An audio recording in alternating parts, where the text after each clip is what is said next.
Next, we are going to deal with two cases that are relatively special. One is the case of log, and the second is the case when you have the natural number e to a certain power. Okay, so now the next is what to do in the case of log. What to do if you have this case is log x or log x. Now, as you see, we usually do not distinguish between these two logs very often in university. So the natural log and the base 10 log, in calculus, they are pretty much the same in terms of properties they have. So we usually whenever we say log, we're talking about the natural log. But most of the things we say apply to the base 10 log also. So just remember that most of the time we'll be using natural log. When we say log, we usually mean natural log in economics at least. Okay, log. So this is log, and then you have the exponent. The exponent. So sometimes it's written as expx, and sometimes it's written as e to the power x. So they mean the same thing. E is the natural constant. So it's 2.8 something something something. I think this is 2.8 something something something. I don't remember. I'm not pi, so I can't remember such long numbers. It's 2.8 something something. And log and exponent have a very special property in that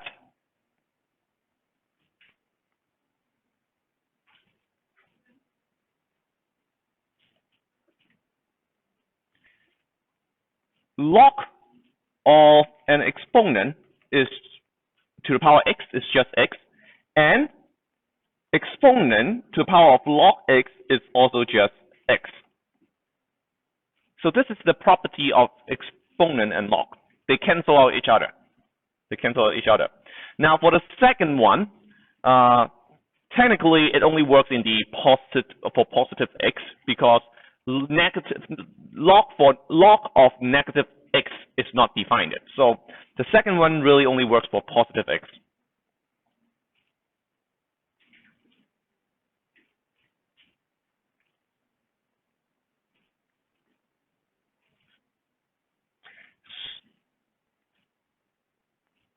If you take a derivative of log,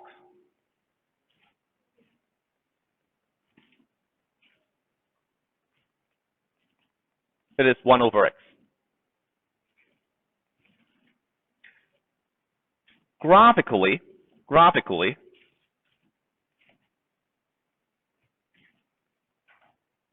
log x is a function that looks like this. Graphically, log x is a function that is increasing, but as you see, it's increasing slower and slower as you go. So eventually, it looks like it's almost flat. It's not increasing anymore. So the slope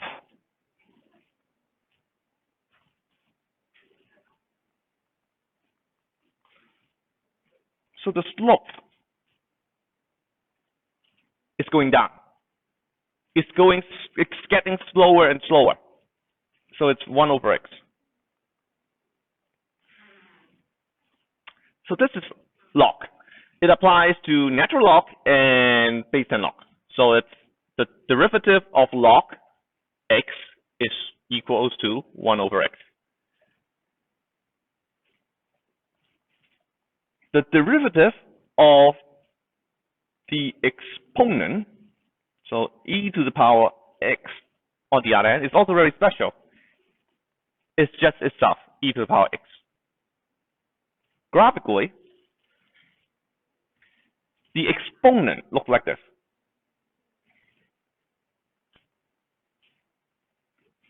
So it's speeding up. It's going up faster and faster. And if you draw the slope,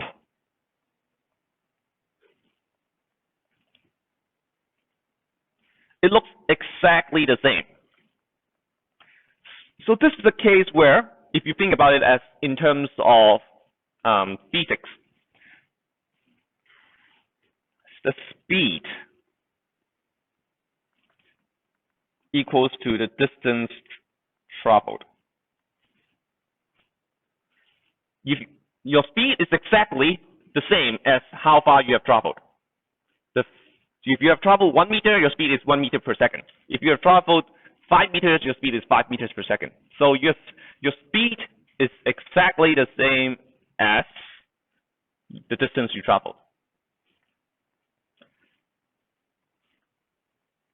So these two rules are something you should remember, especially the first one you will use a lot in economics. And the reason is, in economics, we are very often interested in percentage change, right? Have you studied elasticity in basic micro? Yes, right? Why do we like to use elasticity?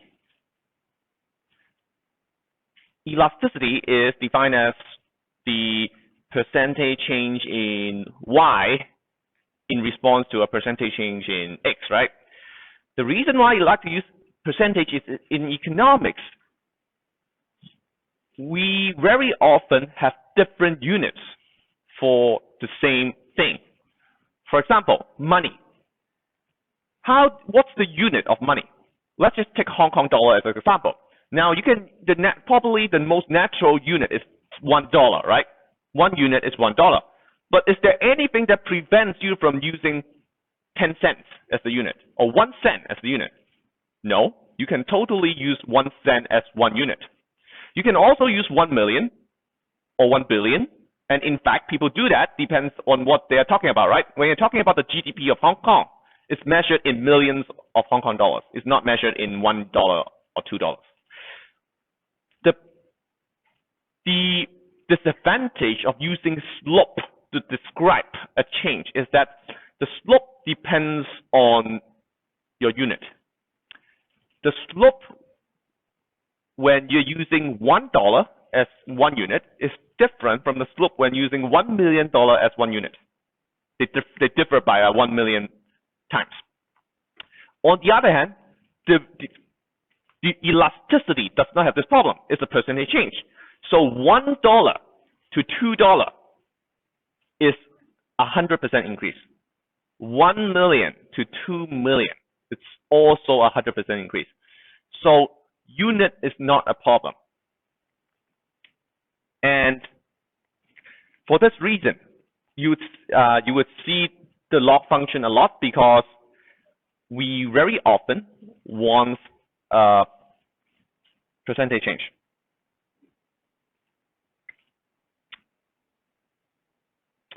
Let's see, is there an easy way to see that? Let me think about it. If I use it would be easy if I use a demand curve. If I use a demand curve, is it easy? Yeah, it's not necessarily easy.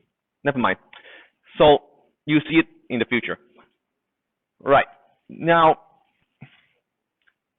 so the rule is here, but remember, this is the part you have to remember, especially for exponent. Remember, you still need to use the chain rule.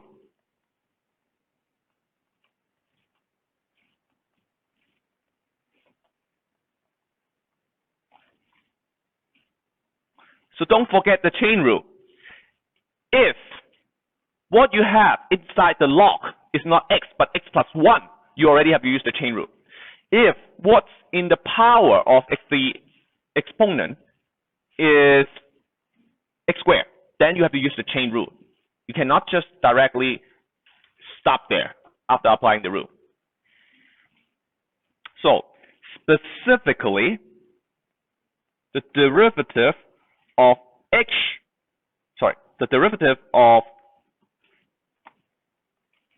log, oh, so that should be consistent I should use natural log. The derivative of log gx equals to 1 over gx times the derivative of gx. So this is a chain rule. The rule above applies to the case when you have log x. When you have log of a function of x, you have to apply the chain rule. So the chain rule says you can use the rule as stated as long as you multiply the derivative of the function at the back. So the derivative of log of gx equals to 1 over gx multiplied by the derivative of gx. So this is the chain rule. It allows you to use all the previous rules as long as you multiply the derivative of the function at the back. Similarly,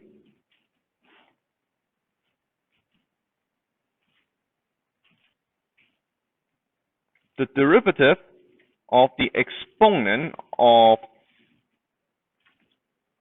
hx, let me just use gx, just for simplicity. Okay. The derivative of the exponent of gx equals to exponent of gx, that's right, multiplied it by the derivative of gx. So the chain rule is not that complicated once you see enough of it. The chain rule says always multiply by the derivative of the function after you apply a rule.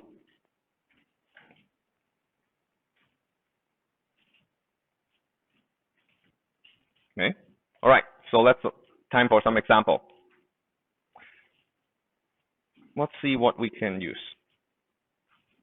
Let's use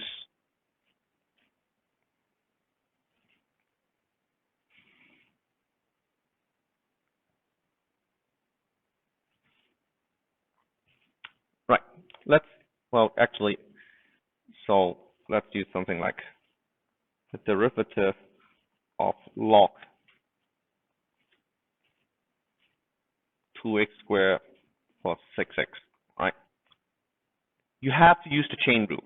So first, you can directly write 1 over whatever inside the bracket. That's always the first step. 1 over whatever is inside the bracket, multiplied by the derivative of whatever is inside the bracket. And that gives you 1 over 2x squared plus 6x times 4x plus 6. Okay? So, similarly,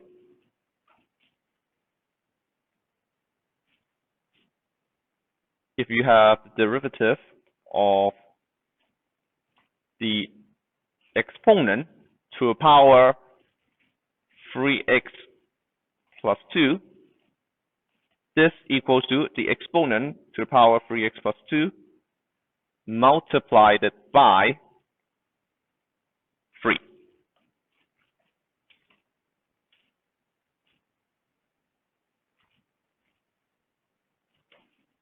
Okay? So, now it's your turn to do the in-class assignment. So you just follow the example, complete second and the third question. Complete the second and the third questions.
derivative of 3x squared is not 3x.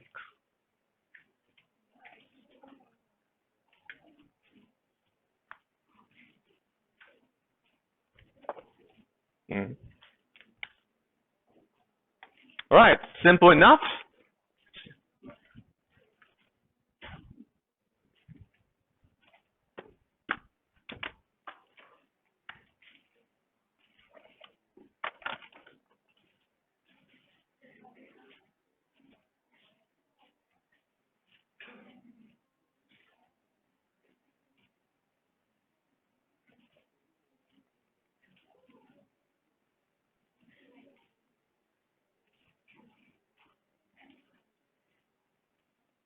All right, so what do we have?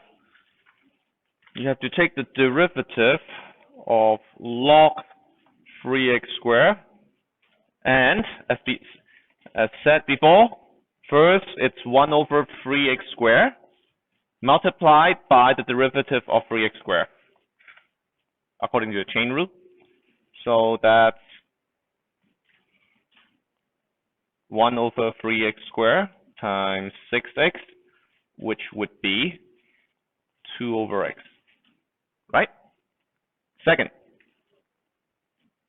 the derivative of the exponent of 14x plus 2. So this is the exponent of 14x plus 2 multiplied by the derivative of 14x plus 2, which is just 14 times exponent of 14x plus 2. That's right. Good. Finally, you have one more rule. You have just one more rule. That is what to do in the case when x is actually in the power. If x is in power instead of, so we say x is the exponent. So what happens when x is in the power term?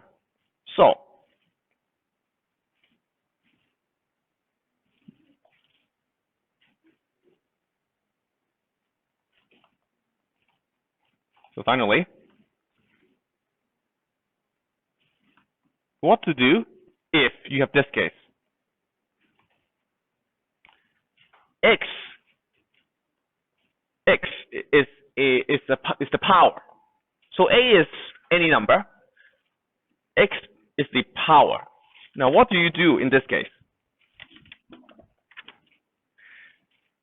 We have now the final rule says this case equals to just a to the power x times log a. Okay, a to the power x times log a. So for example,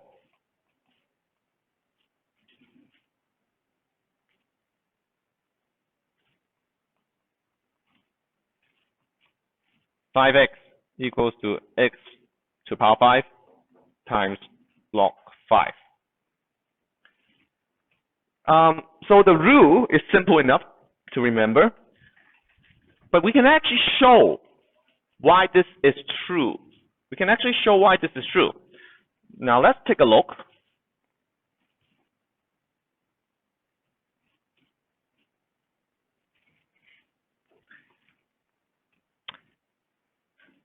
In mathematics, when you try to prove something, you usually have to use some sort of tricks. There are a lot of tricks in mathematics to use.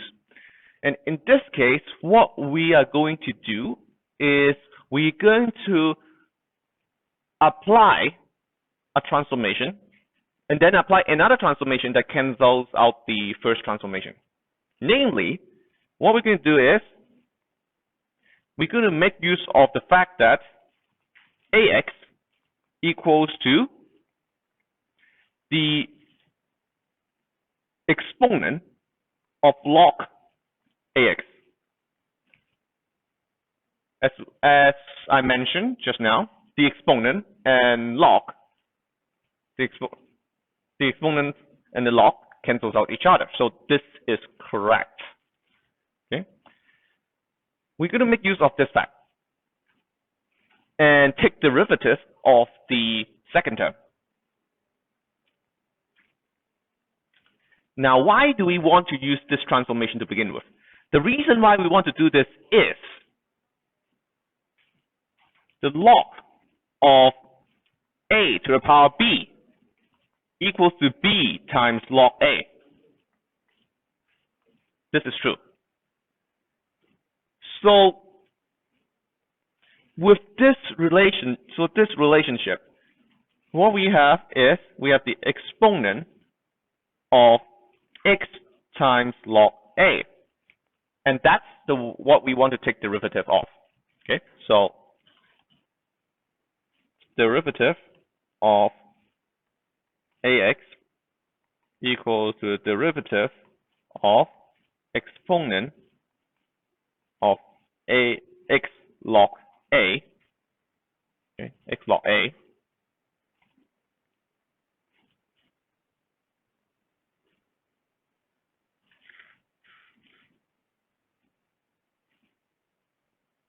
and what is that?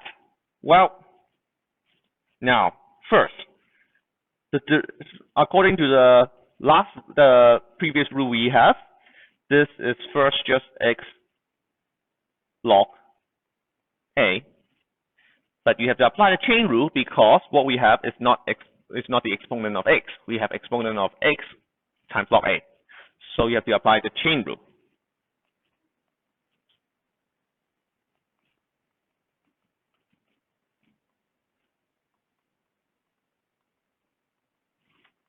You have to apply the chain rule.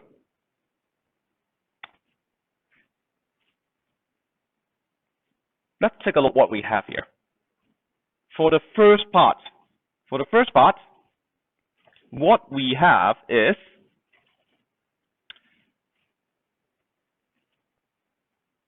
the original term, right? The exponent of x log a is just ax. And for the second term, the derivative of x times log a, well, log a is a number, right? Log a is number. A is a number. Log a is also a number. So the derivative of a number times x is just that number.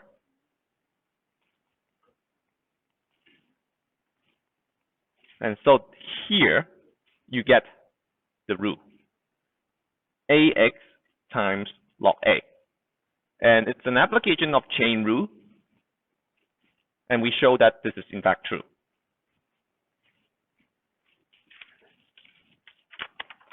Now,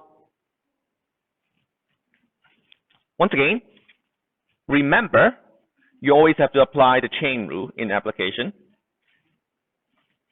Once again, remember to use chain rule. This is very important.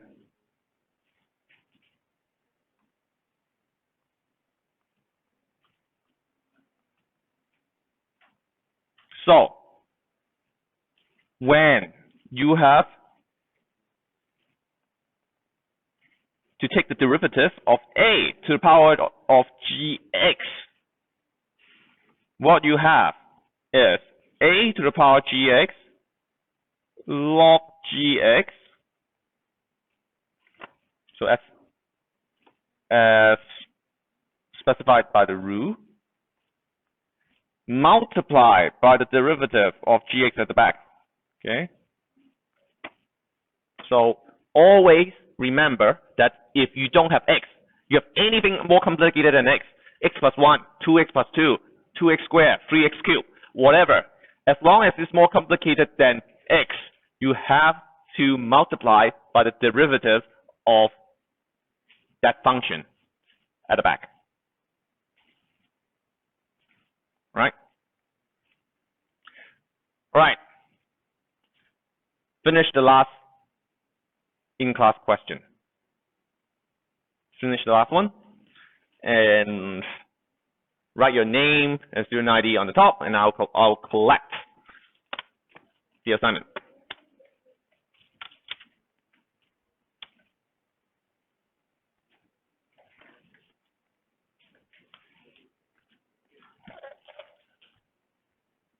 Ooh. 呢堂快，所以教完就可以教完先做。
All right. So by now it appears that all of you are very familiar with how to take the derivative. So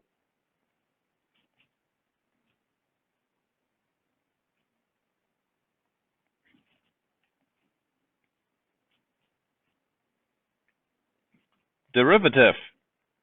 Oh, forget to turn on the microphone. The derivative of 12 to the power 6x to the power 3 plus 2x is 12 to the power 6x cubed plus 2x, no change there, times log of whatever is in the power, 6x cubed times plus 2x, multiplied by the derivative of 6x cubed plus 2x. So this is just 12 to the power 6x cubed plus 2x times log 6x cubed plus 2x. And finally, the derivative of 6x cubed plus 2x is 18x plus 16x squared plus 2. All right, so that's the answer. And here you go. Am I correct? Yeah? No?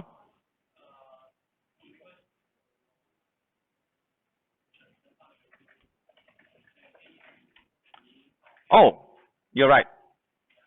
Yeah, you're right. See?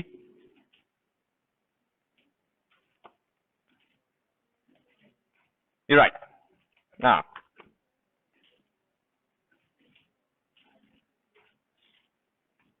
Okay. Yeah. Any more mistakes? No, right? Should be correct. Good. Now I'm going to collect your in-class assignment.